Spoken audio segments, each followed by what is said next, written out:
Hi, I'm Bonnie Browning, and I'm here at AQS QuiltWeek in Phoenix with Beth Schillig. And Beth won the Best Innovative Quilt Award in the quilt show.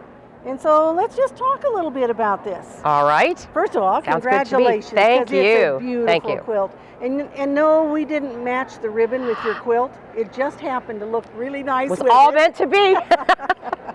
Okay, so let's talk a little bit about what you've done here. It looks to me like you have 3 different panels.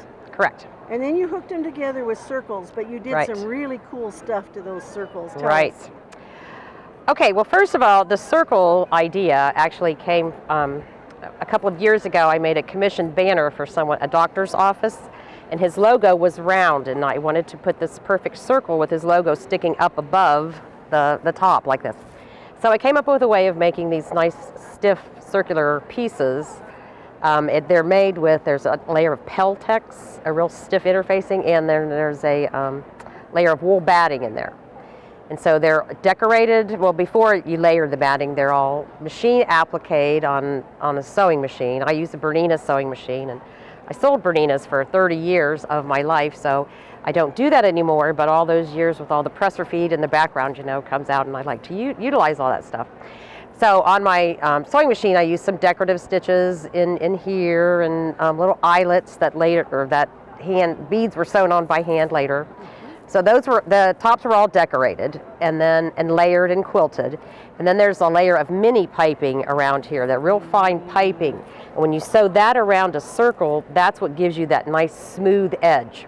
If you tried to just fold the edges under and get a nice circle, you'd have all these little squared off joints, you know, you just wouldn't have a nice firm circle. And you have to make sure that piping is on the bias too, right? Yes, that's correct. That's yes. Very important. Yeah, and this was a batik. These are all hand-dyed fabrics except for the piping. The piping was a batik that I had that's a stripe, and it just happened to have all the colors in it.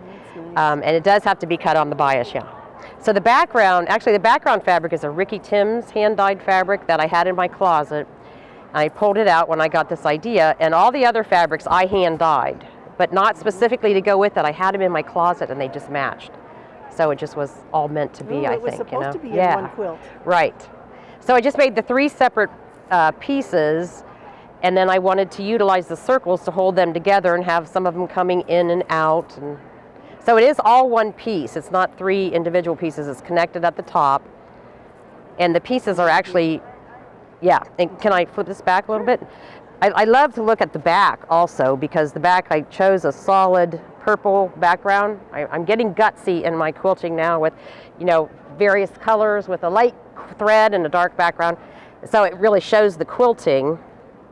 And you have lots of different quilting designs. Yes, lots of different quilting designs in there. And I almost forgot what I was trying to point out there. I made 3 separate pieces, and then they're held together.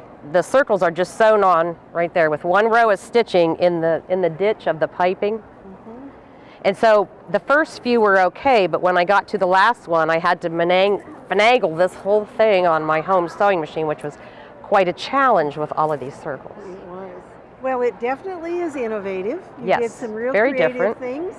And so what advice do you have to people that have not entered a show before and might be thinking, I ought to enter this quilt, or my friends tell me this quilt's really good? Oh, I would say just dig in and do it and try it. The first time I was hesitant too to enter a little local quilt show, but once you see your quilt, you walk down the aisle and see it hanging there. It's really fun, and all your friends come up and cheer you on and help you out. And then if you start winning a ribbon or 2 here and there, that makes it even more fun. That's the icing on the cake, That is definitely the icing on the cake. Well, congratulations, Beth. Thank you so much for entering this beautiful quilt. Thank you very much. And we hope that you'll enter our next AQS Quilt Week show, because you can't win if you don't enter. That's right.